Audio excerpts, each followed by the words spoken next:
Hello everyone and welcome back to a slightly different video from the rest of my videos. I used to do things like this on my old YouTube channel and on this channel I think like a good few years ago, where I'd make speed paints of me drawing things. However, I think today and for a few more videos I want to do little insights into how I make my typical furry artworks, and today I'm going to be focusing on sketches. So I have been drawing using Clip Studio for a very fucking long time. Practice is great, but repetition is really fucking good when it comes to art. Like here, I've just banged out a little Chiron for you. He's giving you the high eyebrows. But what I'm trying to say is, this tutorial isn't how to become a great furry artist, because I've only personally started enjoying drawing furries in the past 2 or 3 years. So this is how I approach something. I want to work on a full body, just basic one-sided ref sheet for a character idea that I have, and I want to use this body type here as a reference for it. Now, I'm at the stage where to draw this over here, I don't typically need reference. However, I always recommend first step into becoming an artist is realising that using references and tracing is not making you a cheater, it's making you learn repetition. And although I'm not the best at dynamic poses, I still thoroughly enjoy, using references. That might be tracing them and then highly modifying the anatomy behind them, or just using them as a rough estimate for what I'm doing. So I'm just eyeballing this, but rule number 2, drawing shapes. I'm not good at explaining things like this, I apologise, but shapes are sexy. You like shapes. You want to draw hot furries? You gotta draw shapes. Hands are something different. I'm not great at drawing hands. I also like giving my characters long arms. It's just something I like to stylise and add to my pieces.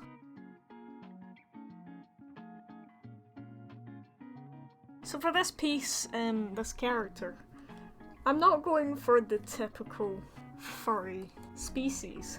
I'm actually interested in doing something a little different, just a little different. I want to do a fish of some sort. I want to do a swordfish or a pufferfish. I've not decided too much, but I want them to be punk. And for that, I'm going to need references. Here is a rather ugly looking reference, but it is a real life picture of a swordfish. When it comes to capturing furry characters, I often like to capture their less flattering features, so I'm really digging this very potent fish eye. I also think I want something else in there. Here we have a nice bright and oddly cute looking pufferfish, of which I want to use mainly for the colours because the swordfish isn't really that cool. So now we have our references. Have as many as you want or as little as you like. I could probably just do this all from my imagination, but if that's not something that you're comfortable with or you have a fantasia, then references are your go-to. So where was I? Oh yeah. I usually start out always with the circle head, the lines, the directions, wherever they're looking. It's what I'm always going to start out with and then just build up the shapes from there. But I always do the line of motion, action? I'm not sure what it's called.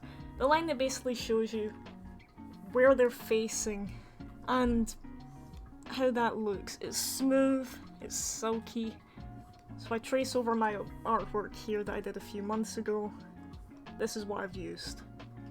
This amateur is what I've built it off of, and then started making the shapes in between. And this, what I'm doing right now, it doesn't look like much. Because this is what I would call the first sketching stage, where I'm just filling out where I want things to be. Not caring too much about finalizing stuff because I like to just do 2 or 3 sketches before moving on to line art. Mainly because I usually finish up the final sketch and just get rid of all these little chicken scratches and whatnot. And sometimes I finish off the art piece without final artwork, line art, sorry, like in some of my robot works. But when it comes to furries, I typically do it this way.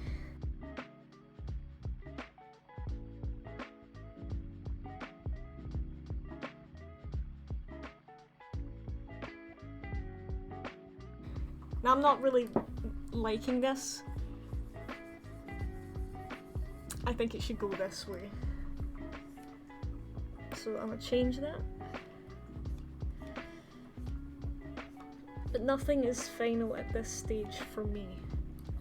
I'm just tidying up what I need to get me in the right mindset to be able to see the vision. Big cheesy art things, yes.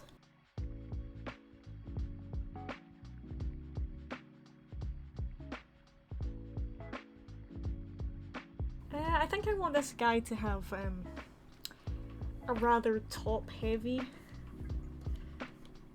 physique and a little bit of a snatched waist, but not as thick as this guy over here. So at this stage, I think I am going to move on to another sketch.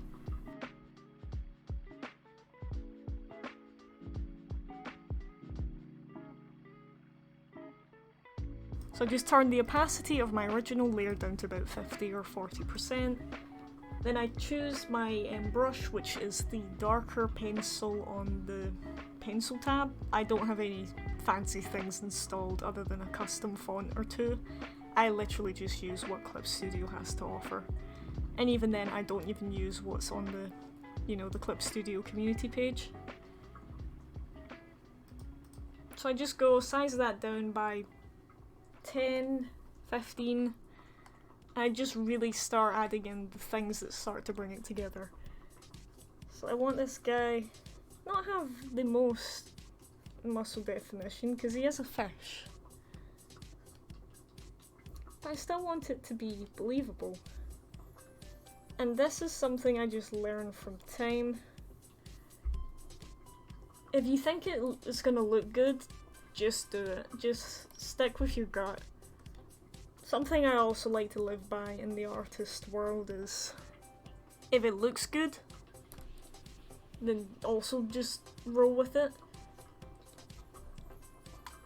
Hands. Everyone hates hands. Just draw. Don't draw them then. Or it's okay to trace hands. Like, that's the only way I draw hands. I either take a picture of my own hand or find someone else's and use that.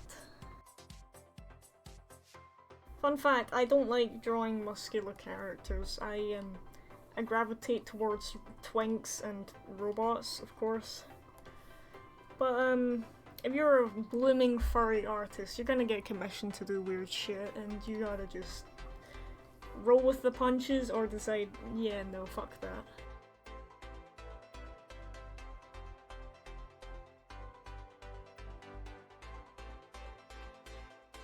I'm also just at the stage where muscle memory takes over. And like this knee bit here, I didn't sketch in for it to go like this. I just do that because it's what I'm used to. And also maybe add in a few lines here to just get the depth going, like how I've done on this piece with the little thigh bits here and at the knee.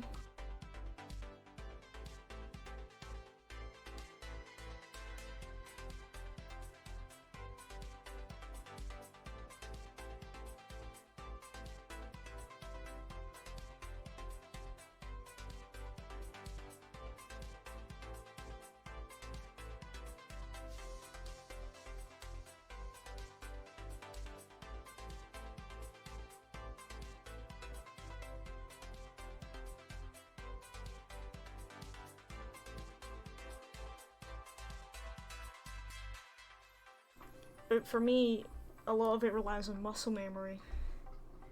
And even now, I'm still finding things out, like how to shade properly.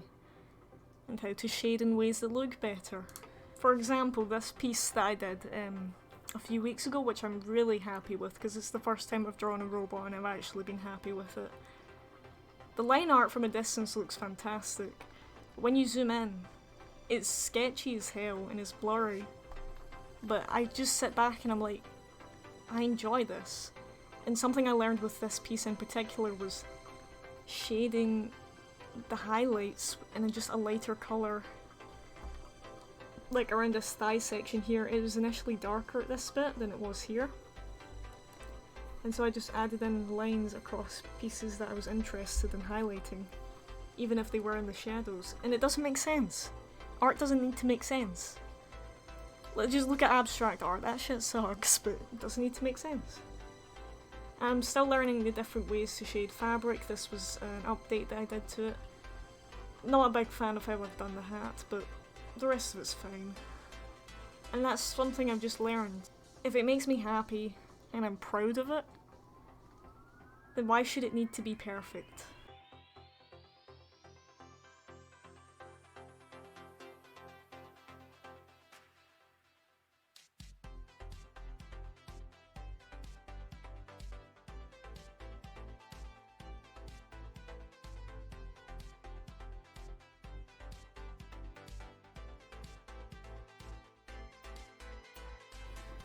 I will go back and redo things and huff and sigh and whinge about it.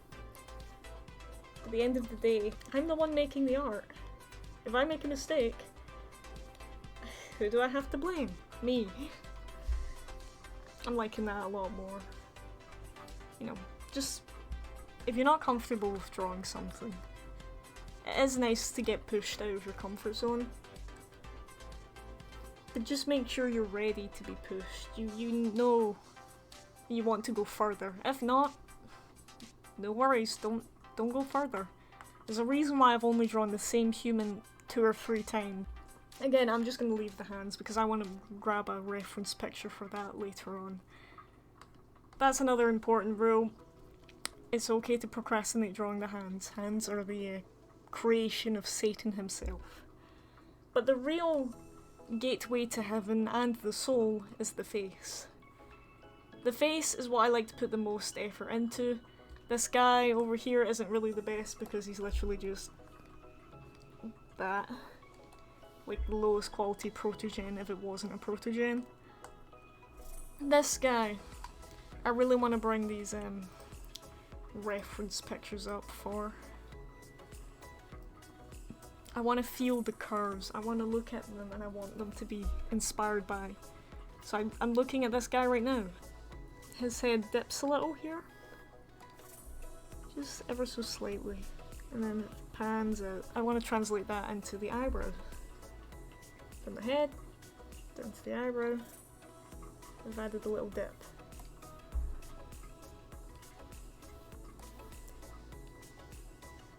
And I might add a little more dip.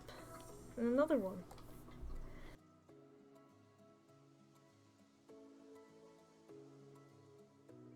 Something I like personally doing is like at the end of drawing a mouth, just adding that little, I don't know how to describe it, the little corner of the mouth that dogs have. I like adding that in.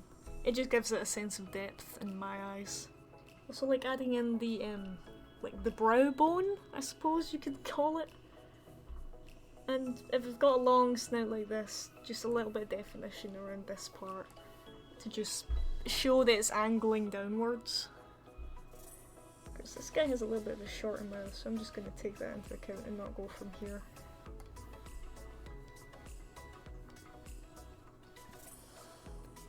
He looks like quite the ugly motherfucker. And I'm okay with that. I also like keeping things mostly proportionate. I think his head's maybe a bit too big for my liking.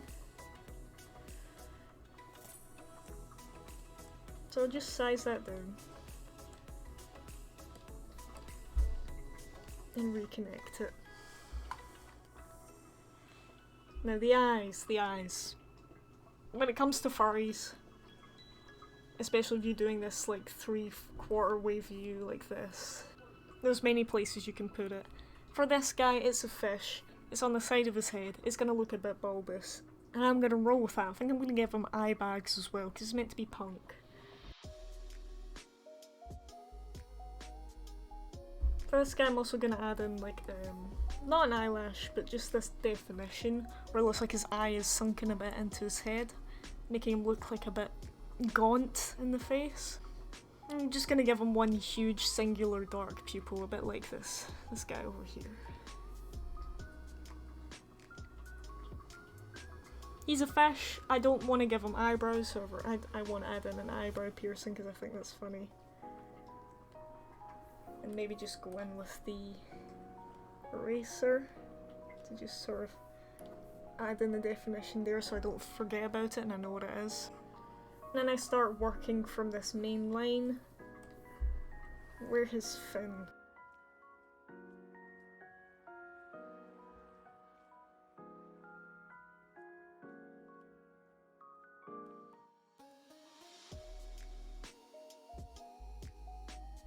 Another thing I love to do and always recommend, zoom in, zoom out, and flip. But this one's the heartbreaker. It's not as bad as I thought.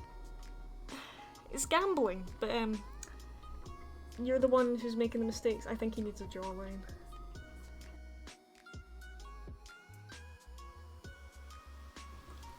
Here we go back to the original, looking much better.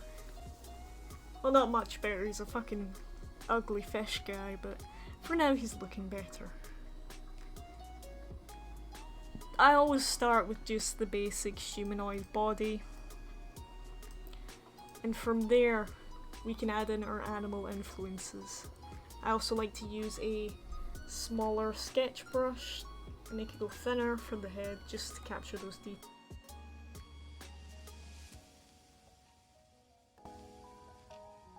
I'm wondering where to put his gills and his extra fins.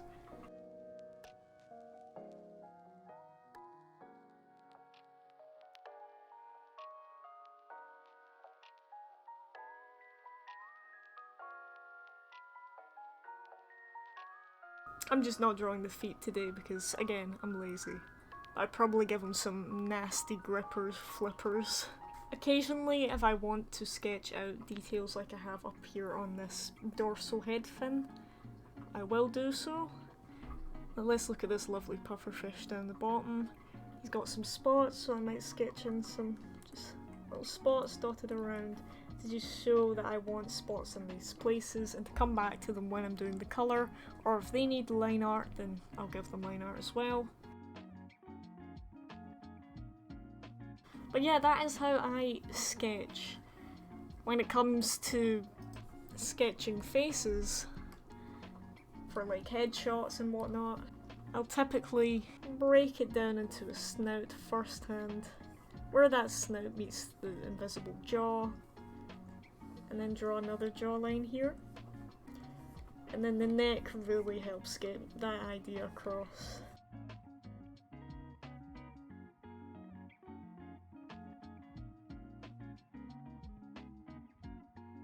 This isn't the greatest, because maybe he's not the best character to use for this kind of pose, but you get the idea. And yeah, that's how ya boy sketches. If I continue this series, I'll show line art of this guy, and that's really where the magic starts to happen. And then I procrastinate for 3 months and eventually go back to colouring.